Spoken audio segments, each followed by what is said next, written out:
What's going on, ladies and gentlemen? It's a good brother J News for another quick edition of J News Japan.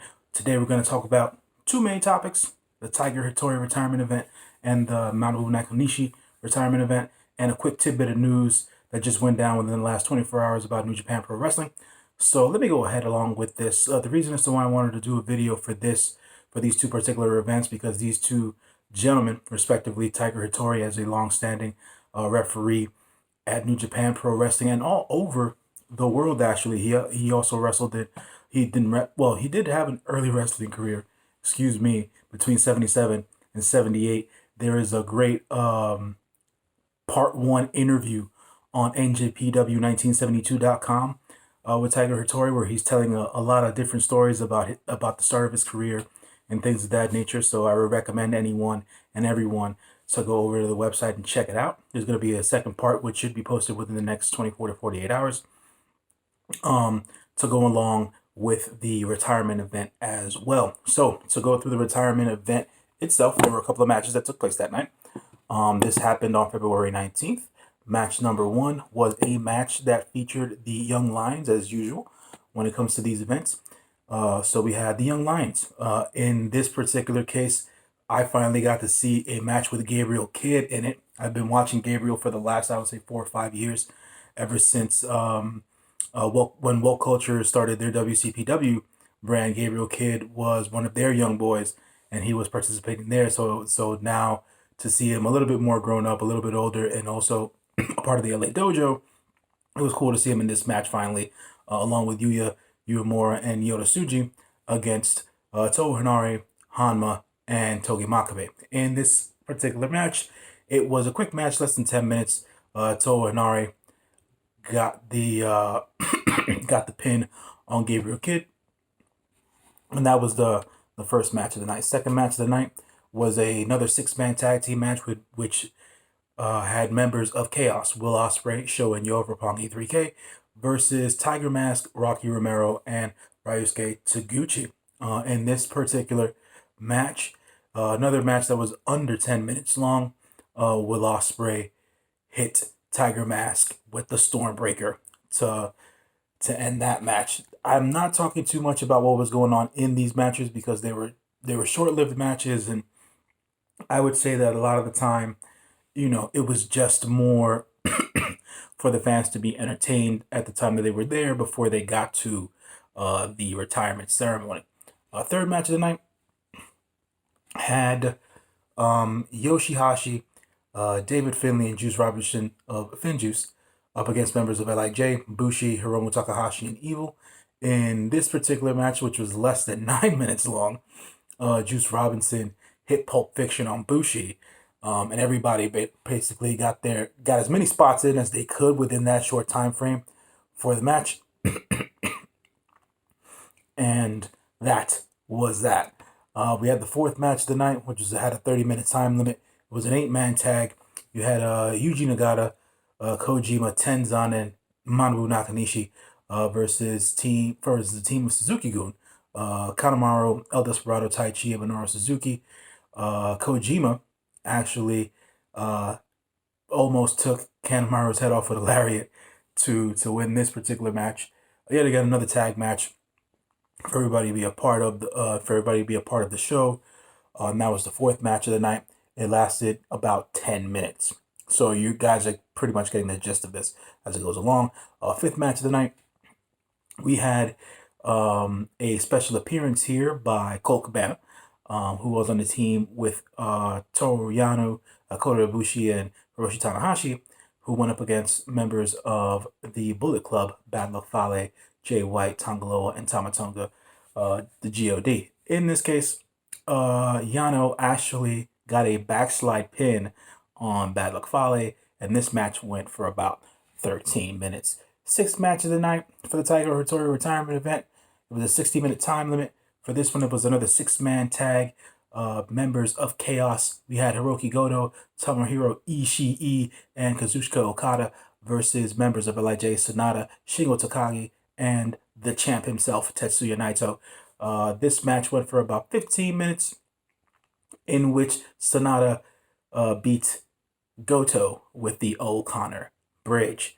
That was probably the longest match of the night.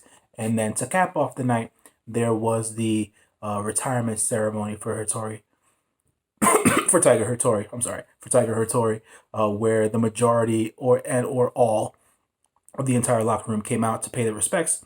The executives as well, other old the some of the older wrestlers as well, and some legends from Japan as well came out to celebrate with Tiger Hattori for his retirement. Tiger mentioned in his interview that being that he was a part of the New Beginning USA tour, he was able to see some of the wrestlers that he has worked matches with over the years when they were in Tampa, and a lot of people came to visit him. So that was cool as a part to honor him in his retirement as well. The second event that I'm going to be talking about is the Manabu Nakanishi retirement event, which took place on February 22nd. More or less the same kind of event. A bunch of tag matches to make sure that everybody on the roster showed up and was present for it. And let's go with the first match here. Another Young Lions match. Gabriel Kidd tagged with Tiger Mask to go up against Yuya Uemura and Yota Tsuji. In this case, Tiger Mask hit the Tiger Suplex hold on Yuya Uemura to win that match. That match was about 7 minutes long. The second match of the night featured a mixed bag for a tag team here. We had Rocky Romero, Taguchi, Colt Cabana, and Toru Yano up against members of Suzuki Gun. We had Kanemaru, El Desperado, Taichi, and Minoru Suzuki. In this case, Taichi hit Romero with a finisher, and that's how that match ended up. This match was about 10 minutes long, I would say. Third match of the night, we had a 6-man tag. It was Roppongi 3K, Shoin Yo, and Toa Henare up against members of LIJ, Bushi, Hiromu Takahashi, and Sonata. In this case, Hiromu Takahashi hit the LAT on Yo, and they were the winners of that match. And that match was about 10 minutes long. Fourth match of the night, which had a 30-minute time limit. Which had a 30-minute time limit, but only lasted about 10 minutes, was another 8-man tag. Two of the veterans, Hanma and Makabe, along with Finjuice, David Finlay, and Juice Robinson, went up against members of the Bullet Club, God, Tama Tonga, and Tongaloa, Bad Luck Fale, and Jay White. The Bullet Club ended up winning out in this particular match with Jay White hitting the Blade Runner on Hanma. We had the fifth match of the night, which is another 6-man tag team match. This included members of Chaos, Will Ospreay, Yoshihashi, and Tomohiro Ishii versus members of LIJ, Evil, Shingo Takagi, and Tetsuya Naito. For this particular match, what I did see, and I'll mention here, is if people aren't aware, Will Ospreay is currently the Revolution Pro British Heavyweight Champion. He is now officially a heavyweight in New Japan as well. What you did see was the opening sequence between Naito and Ospreay, where basically Ospreay was showing his mettle up against the champ. So I would say look out for that near the tail end of the year to see as to what they're gonna do with their newfound crown jewel of a Gaijin in Will Ospreay. So we'll see how he works that out to get into a match with Tetsuya Naito. But we'll also be seeing matches come the New Japan Cup. I believe Will Ospreay has a match, if first round match against Takagi. So we'll see how that goes. But the winner of this match by hitting Destino was the team of LIJ. Naito hit that on Yoshihashi to wrap that match up. The sixth match of the night was a 60-minute time limit match that lasted about 20 minutes. And this particular match was the last match of the night, which had Manabu Nakanishi in it, along with the other veterans, Tenzan, Kojima, and Nagata on his team, against the team of, I would say, blended team of chaos, right? So Hiroki Goto, Kazuchika Okada, and the tag team champs, Kota Ibushi and Hiroshi Tanahashi. In this case, as we all know, when someone retires, they have to eat the pin. And as a true professional wrestler, Manabu Nakanishi went out on his shield, and Tanahashi hit him with the high fly flow, and that's what ended the match there. And then after the match, the Manabu Nakanishi retirement ceremony went on. As per the retirement ceremonies, as always, the entire roster came out. A lot of the legends were there, along with Nakanishi, who have been there for his entire run. Nakanishi started his career at New Japan Pro Wrestling back in 1992, where he also participated in the Summer Olympics and represented Japan in Barcelona. So, to give you a wrap on that, he wrestled from 92 to 2020. Nakanishi was a one-time IWGP Heavyweight Champion, and he was a three-time IWGP Tag Team Champion, once with Yuji Nagata, once with Kojima, and once with Takao Omori. He was also a winner of the G1 Climax back in 99, and he won the Young Lion Cup back in 95. Manabu Nakanishi had a very long and storied career. It was time to hang it up. He's currently 53 years old, and that was what the retirement show was all about. So, quick wrap on those two particular shows. The quick news that I also have to give everybody is New Japan Pro Wrestling within the last 24 hours did put out an official statement. They will be canceling shows. Their shows from March 1st to March 15th, which include the New Japan Cup shows. Now, the New Japan Cup itself is not canceled.